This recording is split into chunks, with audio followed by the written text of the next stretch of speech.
बारे में और इस चैनल के बारे में आप? ये इनका चैनल है ही नहीं, ये पूरे भोजपुरी समाज की चैनल है, हम सब कलाकारों की चैनल है। ये इंटरटेन किसी का होता नहीं है, इंटरटेन सबका होता है।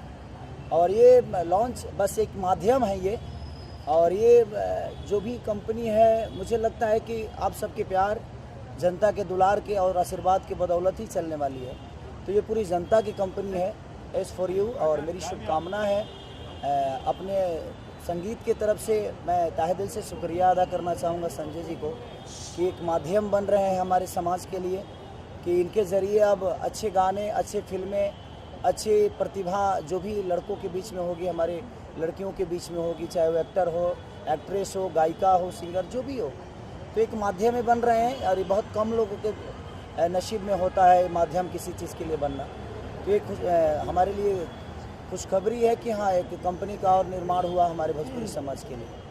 ये भी कहना चाहूँगा, संजय जी ने कहा कि जो भी प्रोजेक्ट वो बनाएंगे वो पूरा परिवार देख सके, इस तरह का प्रोजेक्ट बनाएंगे और ज़्यादातर नए लोगों को मौका देंगे अपने प्रोडक्शन हाउस के माध्यम से। उसके बारे में क्या कहना चाहेंगे? देखिए, यही तो सबसे बड़ी मैं क्या बोला सुखदायक यही बात है कि इनके मन में एक विचारधारा अच्छे संकेत लाती है, और आपके अंदर विचार अगर अच्छी नहीं हो तो शायद आप अच्छा नहीं सोच पाओगे।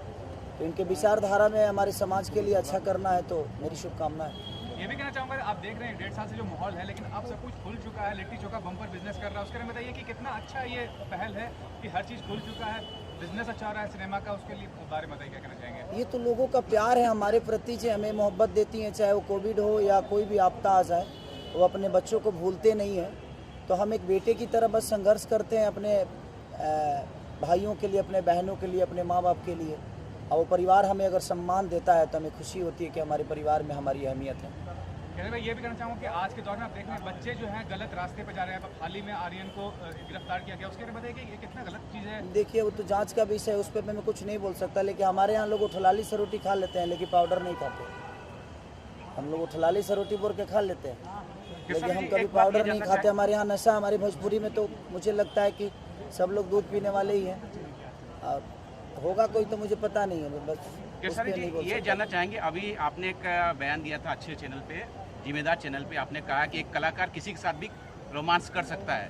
कुछ लोगों को बुरा लगा, खासकर एक्ट्रेस को बुरा लगा, वो इसे आपके विरोध में देख रही है, कुछ एक्टर इसको सपोर्ट में देख रही है। आप अभी भी इस बयान पे कायम है कि एक एक्टर किसी के साथ भी रोमांस कर सकता है?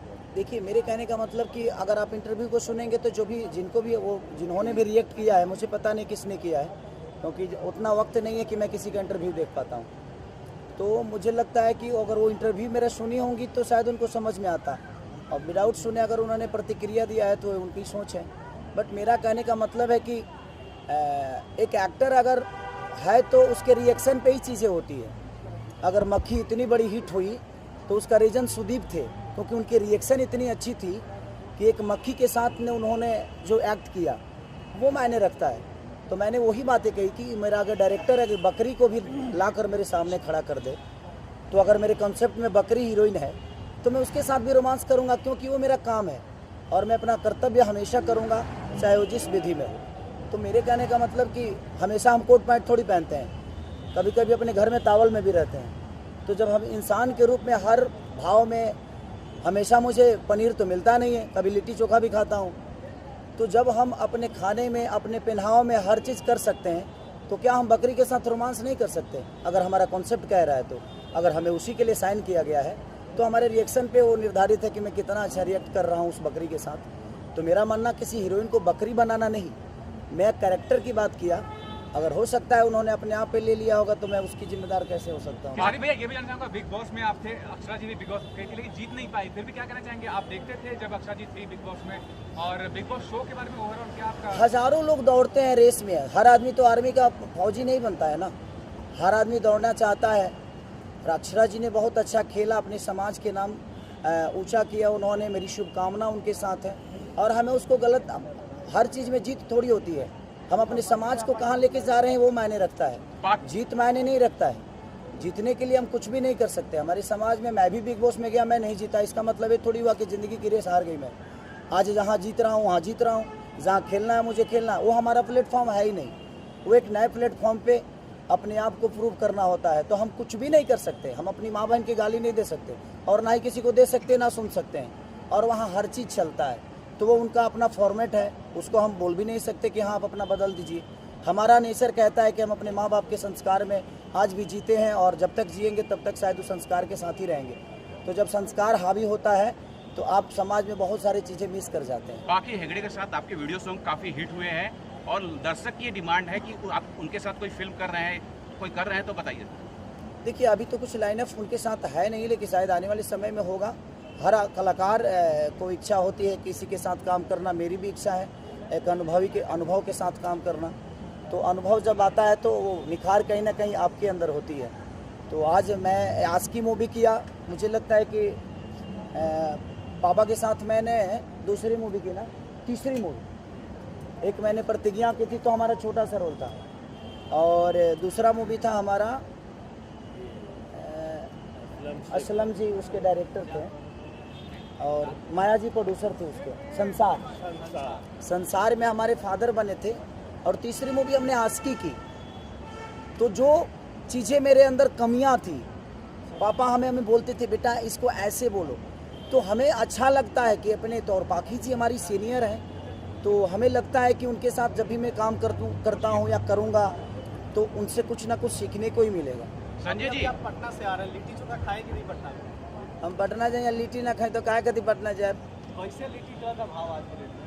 लिट्टी के भाव अगर करोड़ों रुपया हो जाए तब वो हम खाए, काहे से कि हमारा मिट्टी की चीज़ है। जोनागढ़ी लोग आई नहीं बोलते थे वो भाई रसूलपुर चट्टी के लिट्टी के क्या भाव रहे और आज के जो रसूलपुर लिट्टी के क्या भाव रहे? भगवान पे फूल चढ़ने वाले जो चीज़ें होती हैं ना उसके भाव नहीं देखते, हमारी श्रद्धा उस लिट्टी के प्रति कितना है, हमारा श्रद्धा उस भगवान के प्रति कितना है, ये मायने रखता है। संजय जी, अगर मैं यहाँ कुणाल जी बैठे हैं, भोजपुरी के महानायक हैं, एक साइड है ट्रेंडिंग स्टार, कितनी खुशी महसूस हो रही है आपके S4U को लॉन्च कर रहे हैं? मुझे लगता है जब से आप आए हैं उस खुशी का इजहार तो मेरे चेहरे से दिख रहा होगा आपको कि कुणाल भैया भी हमारे हैं और हमारे ट्रेंडिंग स्टार भी हमारे साथ हैं यहाँ पे। तो वाकई में मुझे बहुत ज़्यादा खुशी है। और S4U इंटरटेनमेंट यूट्यूब चैनल जो मेरा भोजपुरी आ रहा है, मैं काफ़ी दिल से खुश हूँ। इसको मैं आज से स्टार्ट कर रहा हूँ और भाई का प्यार मिला, भाई के गाने भी उस पर आएंगे। दर्शकों को ये बताइए सर, इस चैनल से और कौन कौन लोग जुड़े हुए हैं? इससे 29 लोग जुड़े हुए हैं। S4U से 29 लोग जुड़े हुए हैं। पहले तो हमारे स्टार जो हमारे ट्रेडिंग स्टार हैं केसरी यादव जी हैं, रितेश पांडे जी हैं, कल्लू जी मैं इनके जवाब देता हूँ। 29 लोग ही नहीं, भोजपुरी के जितनी श्रोता है सब इस चैनल से जुड़ी हुई है, क्योंकि हमारे 29 और खेसारी के जोड़ने से कुछ बड़ा नहीं होने वाला है। हमारी जनता जब जुड़ती है तब हमारी चीज़ें बड़ी होती हैं। हम माध्यम बन सकते हैं, बस किसी को चलाने के लिए हमारे जनता का प्यार और आशीर्वाद बहुत जरूरी होता है। सर, आपसे एक सवाल जानना चाहेंगे। निरहुआ जी ने अभी हाल ही में बोला कि पवन जी और केसारी जी के गाने खूब हिट हो रहे हैं, उनको अब फिल्मों पे ध्यान देना चाहिए, फिल्मों को हिट करना चाहिए। बिल्कुल, तो फिल्में तो हिट हो ही रही है। हम फिल्म पे ध्यान नहीं देते तो लिट्टी चोखा कैसे हिट होता, बाबजी कैसे चलता, हमारे एक और सिनेमा चोरी चोरी चुपके चुपके कैसे चलती, एक और सिनेमा रिलीज हुआ था मेरा प्यार किया तो निभाना, वो कैसे चलता। अगर चल रही है चीज़ें, अभी बताइए कोविड में जब सलमान खान नहीं चल पाए तो खेसारी का क्या औकात है भाई।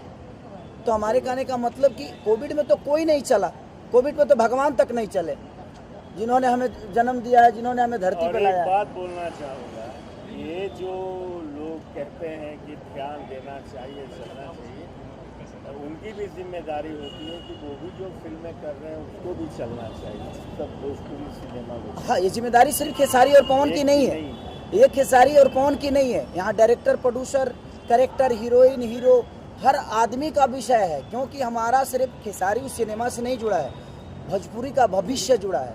तो हम भोजपुरी के भविष्य के लिए अगर काम करते हैं तो दिनेश भैया भी काम कर रहे हैं, ये बात उनको भी ध्यान देना है, हमें भी देना है, हर कलाकार को देना है जो भोजपुरी समाज के लिए लड़ रहा है, कर रहा है और दो रोटी कमा भी रहा है और लोगों को दान भी कर रहा है और अपना परिवार भी चला रहा है। संजय जी, संजय सर, कब तक S4U पे खेसारी जी का गाना या कुछ प्रोग्राम आएगा? अभी आपके सामने हमारे खेसारी जी आ गए हैं, तो S4U पे बहुत जल्द आपके सामने एंटरटेन का कोई सीमा नहीं होता और टाइम नहीं होता, वो कभी भी आ सकता है, उसका कोई फिक्स रेट नहीं होता, ना डेट होता है। उम्मीद पे तो पूरी दुनिया कायम है। हम अपने अंदर उम्मीद को जगा के भगवान पत्थर को भी विश्वास जगा देते हैं। संजय जी, तो उम्मीद पे पूरी दुनिया है। संजय जी, आपसे ये जानना चाहेंगे कि आप एक नेता भी हैं, अभिनेता भी हैं, डायरेक्टर, प्रोड्यूसर, सारी चीज़ हैं। आप कितनी बड़ी जिम्मेदारी होती है कि आपके इस भोजपुरी मनोरंजन चैनल पे अश्लीलता ना आए? आप अभी तो मैं बोलूँगा कि वाकई में जो मैं करने जा रहा हूँ, और अभी तक भोजपुरी में मैं अश्लीलता मानता ही नहीं, कोई अश्लीलता चलता ही नहीं है। और हमारे जो ट्रेडिंग स्टार है हरदम अच्छा ही रहते हैं, अच्छा ही गाना गाते हैं, और तो निश्चित तौर पे एस4यू भी बहुत अच्छा ही कर लेके आएगा आपके सामने। और अभी फिलहाल मैं उसके बारे में क्या बोलूँ? देखिए, अगर आप भोजपुरी को अश्लीलता बोल रहे हैं तो पूरी समाज को गाली दे रहे हैं आप। सर, मेरा मानना वहाँ नहीं है, क्योंकि अगर भोजपुरी में खेसारी अश्लीलता लाए हैं, पवन सिंह लाए हैं, दिनेश जी लाए हैं, मनोज जी लाए हैं, रवि जी लाए हैं, बाकी आर्टिस्ट लाए हैं, तो मुझे लगता है कि खेसारी को बड़ा करने वाला कौन है? हमारी जनता है। तो हमारी जनता अश्लील तो नहीं है। आपके अंदर कुछ कला जरूर होगा जिसकी वजह से आपको दुनिया ने प्यार और अपना बेटा बनाकर अपने गोद में बैठा लिया। तो हमारी भोजपुरी अश्लील न थी न है, क्योंकि हमारे यहाँ संस्कार भी उतना ही है, रिश्ते भी अनमोल हैं। हमारी मिट्टी इतनी खुशबूदार है कि मुझे लगता है कि धरती के सबसे अच्छे अन्न से लेकर फल तक हमारी मिट्टी देती है, और उसी मिट्टी के पैदाइश खेसारी लाल यादव का है, और वो मिट्टी कभी अपनी भाषा से गद्दारी नहीं कर सकती। महाराज जी भी हैं। अरे सर क्या कहेंगे सर आप खेसारी जी लॉन्च करने के लिए? लॉन्च करने के लिए क्या बोले, और मैं ही नहीं, इस चैनल के लिए मैं तो एक सहयोगी हूँ, लेकिन इतने बड़े बड़े हाथ इस चैनल पे हैं। बाबा हमारे हैं, हमारे फादर हैं, भगवान हैं, आइकॉन हैं भोजपुरी के। सब कुछ जो भी अगर रिश्ते से लेकर और तख्ता दिया जाए तो सारे तख्ता यहाँ आकर ख़त्म हो जाते हैं। खेसारी जी, पप्पू यादव जी बैठे हैं जो मड़ियाहू विधानसभा के ब्लॉक अध्यक्ष इनके परिवार से हैं। आप वहाँ गए थे मड़ियाहू विधानसभा में, किस तरह का विकास कार्य पप्पू जी कर रहे हैं उस साइड? अब देखिए, विकास तुम करने की देख लो, इंसान कितना अच्छा हमें ओकरे हमारा पता था। ऐसे जब ओकरा गाँव में हमारे घर तो है ना, जो हम चापा कल हल्ला देख ले बनी। तो बात यहाँ है कि इंसान अच्छे हैं, और इंसान अच्छे हैं तो शायद अपने समाज को अच्छा करने का हर चीज़ करेंगे।